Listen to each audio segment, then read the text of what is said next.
Hi, I'm Laura Bruner from Arizona. We are on topic 5.3 storing memories. If you are studying Unit 5, topics 5.1 through 5.6, please start with 5.1 and 5.2 before progressing into this video. Today we will be outlining the principles that underlie effective storage of memories. What will we learn? First, what are the different types of processing? How does our dual track memory process relate to implicit and explicit memories? And after completing this video, you should be able to construct a hierarchy of memory processing. So, what are the different types of processing? First, we have serial processing. Only one process occurs at any given time, one right after the other. An example of this would be the information processing or three-stage model that we learned in video 5.1. Parallel processing involves multiple tracks of the brain processing things at the same time. An example of this would be after walking and discussing your favorite dystopian novel, you remember the temperature, the time that has passed, the key points from the book, and other material.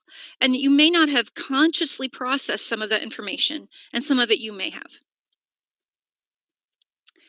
This is not the same thing as multitasking two effortful tasks.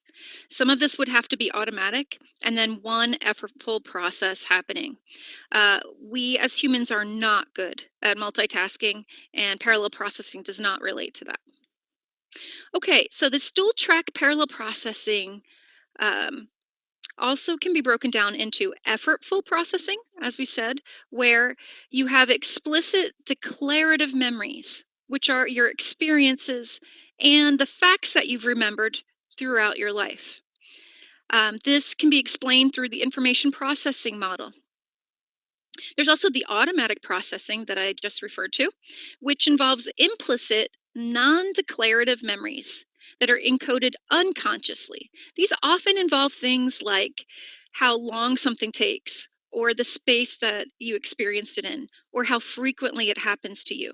These are all things you don't sit there and think about, but you still store them in your memory.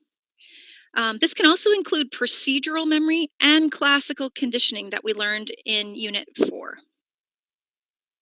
So let's try to pull all these concepts from units 5.1, 5.2, and 5.3 together. The dual track memory system starts with parallel processing.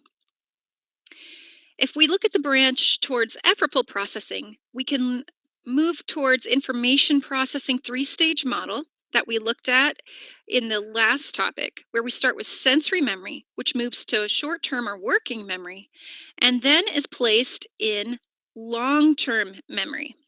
The long-term memory is in purple. And so our explicit or declarative memory involves events, which we call episodic, the root word being episode, like an episode of a TV show or an episode of your life, and semantic memory. Remember that semantic means meaning. And so this would be for facts. And we have the automatic processing branch going on at the same time when we are parallel processing.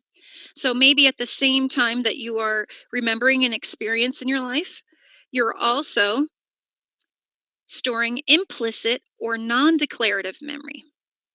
Maybe there's some procedural memory that you're accessing.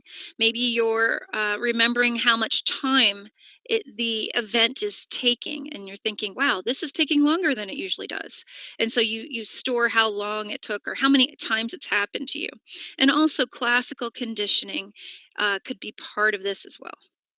So all this purple are branches of long-term memory where you have explicit declarative memory and implicit non-declarative memory types inside your long-term memory.